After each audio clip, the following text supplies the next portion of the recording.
Mga kalingap, ito pa ang mga YouTube channel na dapat nating suportahan. Associate Kalingap Reactors. Associate Kalingap Reactors. Please subscribe.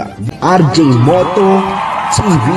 RJ Moto TV. Palagi po nating susuportahan ang mga channel nina Kuya Val Santos Matubang, Ate Edna Vlogs, at ang idolo ko na si Kalingap Rab. Maraming salamat mga kalingap. Kumusta na mga kalingap, anditong muli ang inyong Kuya RJ Moto, na muling bumabati sa inyong lahat ng isang mapagpalang araw saan man kayo naroroon.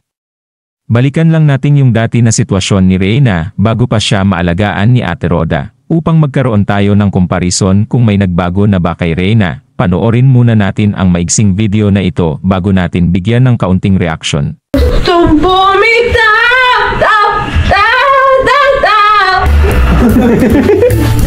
Gusto ko nang bumitaw.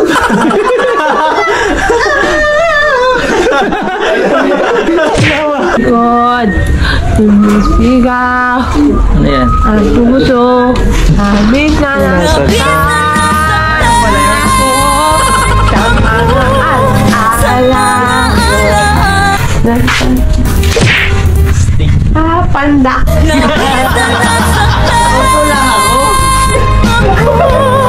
Naman ko, kaya tignan ako. Kastakli pala ito eh.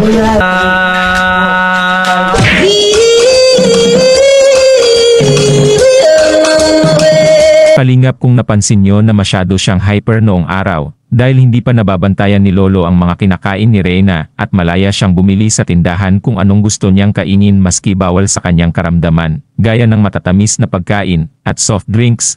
Wala din sa oras kanyang pag-inom ng gamot, kaya halos walang nangyayari sa pagpapagamot sa kanya, kaya nakiusap sina Kuya Val na hiramin nila si Reyna ng 3 buwan para ipaalaga kay Ate Roda, at nang sa ganun ay masubaybayan ang kanyang pagkain, at mapainom ng gamot sa tamang oras.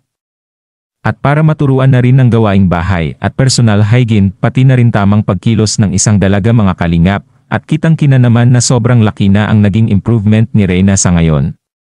So, yun lang mga kalingap, at kung sakaling nagustuhan nyo ang video na ito ay mangyaring pakibigyan naman ako ng isang tamsak, at yung mga silent viewers na nahihiyang dumikit ay pakidikitan na rin para lagi kayong updated sa mga susunod kong mga uploads. Maraming salamat at pagpalain tayong lahat ng Panginoon. God bless us all. Kung nagustuhan ninyo ang video na ito ay pakibigyan naman ako ng isang like, at kung hindi pa nakasubscribe ay pakipindot na rin po ang subscribe button. Maraming salamat at abangan ang aking next upload. God bless po sa lahat.